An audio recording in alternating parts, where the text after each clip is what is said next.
नमस्कार साथियों, BSc BEd second year maths examination 2019। देखिए साथियों, ये आपका जो 2019 के अंदर जो पेपर हुआ था वो मैं आपके सामने प्रस्तुत कर रहा हूं, क्योंकि कॉलेज लाइफ के अंदर साथियों क्वेश्चन है वो रिपीट सबसे ज़्यादा होते हैं।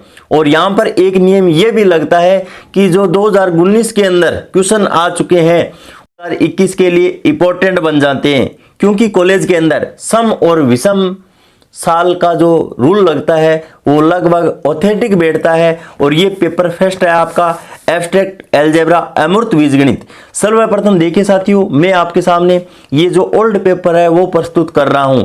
और साथियों, कल तक जो एग्जामिनेशन 2021 के अंदर पेपर आएगा उसके लिए गेस्ट पेपर है, मैं वो उपलब्ध करवा दूंगा साथियों। सर्वप्रथम आपको यहाँ पर जो 2019 का जो पेपर है वो संपूर्ण हल करके जाना होगा।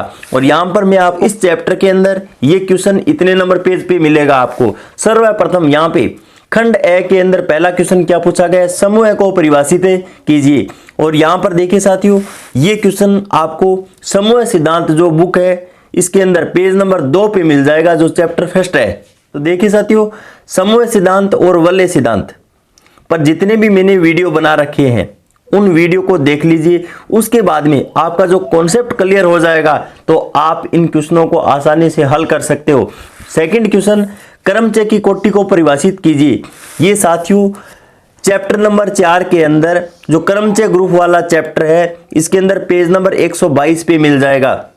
यहाँ पर देखिए साथियों, पेज नंबर कुछ आगे पीछे इसलिए हो सकते हैं कि मेरे पास पुराने वाली बुक है और आपके पास अगर नई बुक है तो वहां पे आप मिलान कर लेना साथियों। ये चैप्टर नंबर 4 के अंदर क्वेश्चन मिलेगा क्रमचय की कोटि को परिभाषित करने वाला, 1-2 पेज आगे पीछे हो सकते हैं।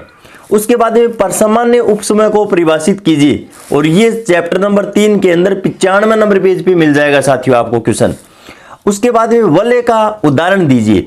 ये साथियों वलय सिद्धांत बुक में से क्वेश्चन है और चैप्टर फर्स्ट में से पेज नंबर फर्स्ट पे ही है वलय का उदाहरण और वलय की डेफिनेशन दी गई है। अगर वलय की डेफिनेशन आपको नहीं आती है साथियों तो इस बुक के अंदर हम आगे एक कदम भी नहीं रख सकते। और यहाँ पर वलय का जो उदाहरण और डेफिनेशन है वो यूट्यूब पर भी करवाई गई है साथियों। उसके बाद में क्षेत्र और पूर्णांक के प्रांत में अंतर बताइए। तो यहाँ पर क्षेत्र और पूर्णांक के प्रांत की अगर डेफिनेशन आपको याद है साथियों तो यहाँ पर इसके अंदर आप अंतर लिख सकते हो। वलय सिद्धांत बुक में से ही है, पेज नंबर 10 और 8 पे ये क्वेश्चन मिल जाएगा साथियों आपको। उसके बाद में निम्नलिखित को परिभाषित कीजिए। अभाज्य गुणजावली और एक उच्चिष्ट गुणजावली, ये साथियों चैप्टर नंबर 3 के अंदर पेज नंबर 67 और 68 पे आपको क्वेश्चन मिल जाएगा, वलय सिद्धांत बुक में से ये क्वेश्चन। उसके बाद में लांगराज प्रमेय का कथन लिखिए। देखिए साथियों, ग्रुप थ्योरी बुक है उसके अंदर चैप्टर नंबर 2 उप समूह जो चैप्टर है हमारा उस पे 17 नंबर पेज पे आपको मिल जाएगा। और यहाँ पर देखिए साथियों, यहाँ पर तो कथन पूछा गया है, इस थ्योरम को प्रूफ करने के लिए भी हमें पूछा जा सकता है। एक समूह की कोटि को परिभाषित कीजिए। ये देखिए साथियों, ग्रुप थ्योरी के अंदर चैप्टर नंबर फर्स्ट और पेज नंबर 3 पे ये क्वेश्चन आपको मिल जाएगा। उसके बाद में खंड ब, और खंड ब के अंदर जो पहला क्वेश्चन यहां पर पूछा गया है, वैसे तो दूसरा क्वेश्चन हो गया है लेकिन खंड ब का पहला क्वेश्चन है, यदि किसी ग्रुप G स्टार के एक अवयव A की कोटि n हो तो A की पावर m बराबर e यदि mn का गुणज है। तो यहां पर देखिए साथियों, अगर क्वेश्चन के अंदर आपको इफ या यदि नाम मिल जाता है वो दोनों तरफ से हमें सिद्ध करना होता है साथियों। और ये क्वेश्चन समूह सिद्धांत बुक में से चैप्टर नंबर फर्स्ट और पेज नंबर 30 पे आपको मिल जाएगा साथियों। इसके जो अथवा में क्वेश्चन पूछा गया था साथियों वो ये क्वेश्चन था। अथवा वाला मैंने यहां पर पहले लिखा नहीं था। अथवा के अंदर ये क्वेश्चन आया था, यदि ई और यहां पर एक हमें सेट दिया गया है और एफ भी एक सेट है तो ई से एफ में परिभाषित आच्छादक फलनों की कुल संख्या कितनी होंगी। ये क्वेश्चन कल तक मुझे टाइम मिलेगा तो मैं बता दूंगा साथियों इस यूट्यूब चैनल पे। अब उसके बाद में यहां पर देखिए साथियों, जो तीसरा क्वेश्चन है वो यहां पर क्या दिया गया है, सिद्ध कीजिए कि n अंशांक के सभी समक्रमचों का एकांतर ग्रुप an और सम्मित ग्रुप Sn का परसामान्य उपग्रुप होता है। ये अर्थात यहाँ पे an परसामान्य Sn, और ये साथियों चैप्टर नंबर 4 के अंदर जो क्रमचय वाला चैप्टर है उसके अंदर पर में 4.4 है ये, और 127 नंबर पेज पे आपको मिल जाएगी साथियों। और क्रमचय वाला चैप्टर है वो बड़ी ही आसानी से मैंने YouTube चैनल पर करवा भी रखा है साथियों। अगर आपको वो कॉन्सेप्ट क्लियर है तो ये थ्योरम भी आसानी से हल हो जाएगी साथियों। अब उसके बाद में यहाँ पर आगे जाओ, इसके अथवा में क्वेश्चन आया वो क्या है साथियों, सिद्ध कीजिए कि कोटि 3 का कोई ग्रुप चक्रीय होता है। चक्रीय वाला जो क्वेश्चन है वो साथियों यहाँ पर चैप्टर नंबर 2 के अंदर, और चैप्टर नंबर 2 कोई छोटा चैप्टर नहीं है साथियों, उसके अंदर आपको टॉपिक ढूंढने होंगे जहां से चक्रीय साइक्लिक ग्रुप स्टार्ट होता है। उसके बाद में जब आप पेज नंबर 67 पे एग्जाम्पल नंबर 1 देखोगे तो वहां पे आपको ये क्वेश्चन मिल जाएगा साथियों। अब उसके बाद में 4 नंबर क्वेश्चन है वो साथियों, यदि H किसी ग्रुप G का एक ऐसा उप ग्रुप हो कि x² बिलोंग्स टू H और प्रत्येक x बिलोंग्स टू G, तो सिद्ध कीजिए कि H यहाँ पे परसामान्य ऑफ G। तो ये क्वेश्चन साथियों चैप्टर नंबर 3 के अंदर और 102 नंबर पेज पे एग्जाम्पल नंबर 3 है वो आपको मिल जाएगा। अब उसके बाद में इसके जो अथवा में क्वेश्चन आया है वो क्या है साथियों, दिखलाइए कि प्रत्येक आबेली समूह और आबेली और यहां पर देखिए साथियों परसामान्य, ये दोनों ही टॉपिक अच्छे टॉपिक माने जाते हैं। एक को सेट जो सहसमुच्चय दिया गया है, यहां से क्वेश्चन लगभग पुटअप होने की सबसे ज्यादा प्रबल संभावना रहती है साथियों। तो देखिए आबेली समूह का आबेली विभाग समूह होना आवश्यक नहीं है साथियों, ये चैप्टर नंबर 3 के अंदर ही पर में 3.10 है और 107 नंबर पेज पे आपको ये क्वेश्चन मिल जाएगा साथियों। उसके बाद में देखिए साथियों क्वेश्चन नंबर 5 जो कि आपको वलय सिद्धांत बुक है उसमें से मिलेंगे। कोई वलय R शून्य भाजक रहित है, तो देखिए साथियों यहाँ पे शून्य के भाजकों रहित और सहित और शून्य के भाजक, ये टॉपिक तो आपको आना ही आना चाहिए साथियों। यहाँ पर अगर इसकी डेफिनेशन पूछी जाए तो ठीक है, अन्यथा इस पे कोई थ्योरम या क्वेश्चन जरूर पूछा जाएगा। अगर शून्य के भाजक रहित और सहित अगर ये डेफिनेशन आपको ध्यान में नहीं है साथियों, तो मैं आपसे वादा कर सकता हूं कि आपका जो वलय सिद्धांत के अंदर जो पहला चैप्टर है वो आपको समझ में आ नहीं सकता इसके बगैर। तो ये तो यहाँ पर कॉन्सेप्ट है वो आपको क्लियर होना चाहिए साथियों, और इस पे भी मैंने वीडियो बना रखे हैं, उन वीडियोस को देखिए साथियों। और यहां पर देखिए यदि इफ R में निरसन नियम सत्य है, तो ये साथियों पेज नंबर 7 पे वलय सिद्धांत के अंदर और 1.2 पर में है, वो यहां पर पहला चैप्टर ही है। इसके अथवा में जो क्वेश्चन पूछा गया है वो एक क्षेत्र का उदाहरण दीजिए जिसके अभिलक्षण, ये देखिए साथियों यहां पर पहला पार्ट 0 और यहां पे 5, तो अपरिमित जो सेट होता है उसका जो अभिलक्षण होता है वो शून्य होता है साथियों। और 5 का कोई एग्जाम्पल लेना है हमें तो Z5 ले सकते हैं हम। तो यहां पर ये जो टॉपिक है वो आपको साथियों पेज नंबर 14 पे और 1.13 जो टॉपिक दिया गया है वलय का अभिलक्षण नाम से, और ये क्वेश्चन साथियों एक्सरसाइज के अंदर फर्स्ट के अंदर क्वेश्चन नंबर 16 ज्यों का त्यों है, और वहां से ये क्वेश्चन उठाया गया है। लेकिन वलय का अभिलक्षण ये डेफिनेशन वहां पर आपको लिखनी होंगी। अगर ये क्वेश्चन अगर आपको वहां पूछा जाता है उसके बाद में ये दोनों एग्जाम्पल है वो दे देना साथियों। और लेकिन इसके लिए यहां पर पूरा कॉन्सेप्ट है वो यूट्यूब चैनल पे आपको करवाया गया है साथियों। यहां से कोई भी क्वेश्चन क्यों ना पुटअप हो, और यहां पर इससे संबंधित 2-3 अच्छे क्वेश्चन बन रहे हैं उनको भी वीडियो के अंदर मैंने पुटअप किया है साथियों। उसके बाद में जो छठा क्वेश्चन है प्रत्येक क्षेत्र यूक्लिडीय वलय है साथियों। ये क्वेश्चन आपको साथियों चैप्टर नंबर 4 के अंदर वलय सिद्धांत बुक में पेज नंबर 83 पे एग्जाम्पल नंबर 3 पे मिल जाएगा, और चैप्टर का नाम है यूक्लिडीय वलय। उसके बाद में पूर्णांकों का वलय अथवा के अंदर पूछा गया साथियों Z यूक्लिडीय वलय है, सिद्ध करो। ये क्वेश्चन साथियों यूक्लिडीय वलय chapter number 4 example number 1 82 number page पे आपको मिल जाएगा।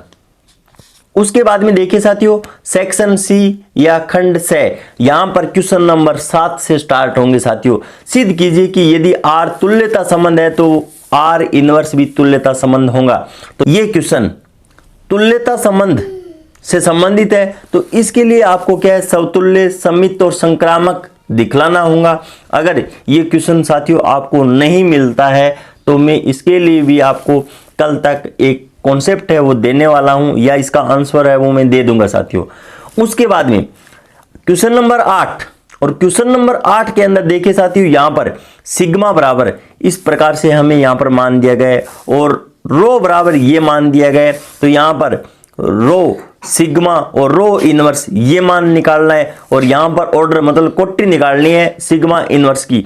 ये क्रमचय ग्रुप के अंदर जो चैप्टर नंबर हमारा 4 है उसके अंदर ये क्वेश्चन देखिए साथियों अच्छी तरीके से बताया गया है। और यहां पर कोई भी क्वेश्चन क्यों ना हो, संख्या चाहे हमें बदल कर दे दी जाए, लेकिन साथियों वहां पर बहुत अच्छी तरीके से कॉन्सेप्ट है। तो देखिए साथियों चैप्टर नंबर 4 के अंदर जो क्रमचय ग्रुप वाला जो टॉपिक है वहां पर जो कोटि ज्ञात करनी है, इन सभी का गुणन है वो किस प्रकार से हम करेंगे, सभी बातों पे हमने अच्छी तरीके से चर्चा की है कि साथियों चैप्टर नंबर 4 के जितने भी वीडियो है वो अगर आपने सही ढंग से कर लिए हैं तो यहाँ पर ये क्वेश्चन आपका गलत नहीं हो सकता साथियों, मेरा आपसे वादा है।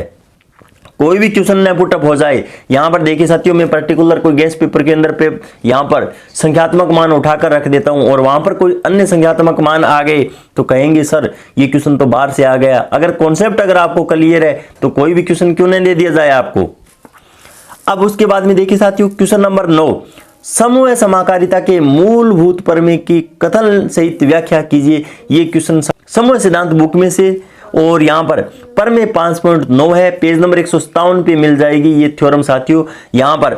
और इसके लिए देखिए साथियों ये तो 2019 का प्रश्न है, लेकिन मेरी दृष्टि से यहाँ पर इन दोनों क्वेश्चनों में से और एक थ्योरम और शेष रह जाती है उसको मैं गेस्ट पेपर के अंदर डाल दूंगा। तीनों थ्योरमों में से एक थ्योरम साथियों 100% आने की संभावना है। तो यहाँ पर 9 के अंदर मैंने यहाँ पर एक क्वेश्चन ये लिखा है साथियों, केली प्रमेय का कथन सहित व्याख्या कीजिए। केली प्रमेय का कथन भी हमें याद होना चाहिए और ये प्रमेय 5.11 है और यहाँ पर पेज नंबर 164 पे आपको मिल जाएगी साथियों। तो इस प्रमेय को साथियों आपको जरूर देख के जाना होगा और एक तो समूह समाकारिता की जो मूलभूत प्रमेय इसी को भी देख के जाना है और एक प्रमेय और शेष रह जाती है। इन तीनों थ्योरमों में से एक क्वेश्चन साथियों 100% पूछे जाने की प्रबल संभावना है। तो देखिए साथियों क्वेश्चन नंबर 7, 8 और 9 तो समूह सिद्धांत बुक में से पूछे जाएंगे सेक्शन सी के अंदर, लेकिन क्वेश्चन नंबर 10 और 11 ये क्वेश्चन वलय सिद्धांत बुक से पूछे जाएंगे साथियों सेक्शन सी के अंदर। तो 10 नंबर क्वेश्चन, सिद्ध कीजिए कि प्रत्येक क्षेत्र एक पूर्णांक के प्रांत होता है परंतु विलोम सत्य नहीं है। ये प्रमेय है वो साथियों आपको 12 नंबर पेज पे मिल जाएगी और प्रमेय 1.5 है और ये थ्योरम है वो साथियों यूट्यूब चैनल पर भी करवाई गई है। और क्वेश्चन नंबर 11, किसी क्रम विनिमय तत्व की वलय आर की कोई गुणजावली अभाज्य गुणजावली होती है यदि आर बट्टा आई एक पूर्णांकीय प्रांत है। और ये थ्योरम साथियों 77 नंबर पेज पे 3.14 प्रमेय है आपकी। और यहां पर देखिए साथियों कंफ्यूज हो सकते हो आप एग्जाम के अंदर जब क्वेश्चन पूछा जाएगा। एक देखिए साथियों 3.15 थ्योरम भी है, वो क्या कहती है यहां पर किसी क्रम विनिमय तत्व की वलय आर की कोई गुणजावली, यहां पर अभाज्य गुणजावली दी गई है आपको और वहां पर 3.15 के अंदर साथियों उच्चिष्ट गुणजावली है। कौन सी गुणजावली है? उच्चिष्ट गुणजावली होती है यदि आर बट्टा आई एक पूर्णांकीय प्रांत है, लेकिन वहां पर आपको ऐसा सिद्ध करना है कि फील्ड है। तो दोनों थ्योरमों के अंदर आपको ध्यान रखना है साथियों कि हमें थ्योरम 3.14 पूछी गई है या 3.15 और वहां पर कुछ ही फर्क नहीं है, अभाज्य की जगह उच्चिष्ट है और पूर्णांकीय प्रांत की जगह फील्ड सिद्ध करना है। तो सर्वप्रथम आपको वलय सिद्धांत बुक स्टार्ट करने से पूर्व जो इससे संबंधित थ्योरी पार्ट बनता है जो मैंने वीडियो के अंदर आपको क्लियर करवाया है वो बातें आपको आनी चाहिए साथियों। उसके बाद में आपका जो कॉन्सेप्ट है वो क्लियर हो जाएगा। और रिंग थ्योरी के अंदर साथियों मैंने शुरुआत के अंदर समूह सिद्धांत जब आपको करवाया है तो पूरा कॉन्सेप्ट दिया है कि किस तरीके से क्वेश्चन पूछे जाने पर आपको किस तरीके से कॉन्सेप्ट देना है कि प्रत्येक जगह आपको अगर थ्योरी पार्ट क्लियर है तो इन क्वेश्चनों को कैसे ही घुमा फिरा कर क्यों नहीं दे दिया जाए आप हल कर सकते हो साथियों। तो कल तक मैं उम्मीद करता हूं कि साथियों आपके सामने एग्जामिनेशन 2021 के लिए गेस्ट पेपर है वो उपलब्ध हो सके। इन्हीं शब्दों के साथ जय हिंद जय भारत। तो देखिए साथियों आज कुछ अर्जेंट काम होने की वजह से आपका गेस्ट पेपर है वो नहीं बना पाऊंगा, इसके लिए क्षमा साथियों। इन्हीं शब्दों के साथ पुनः जय हिंद जय भारत।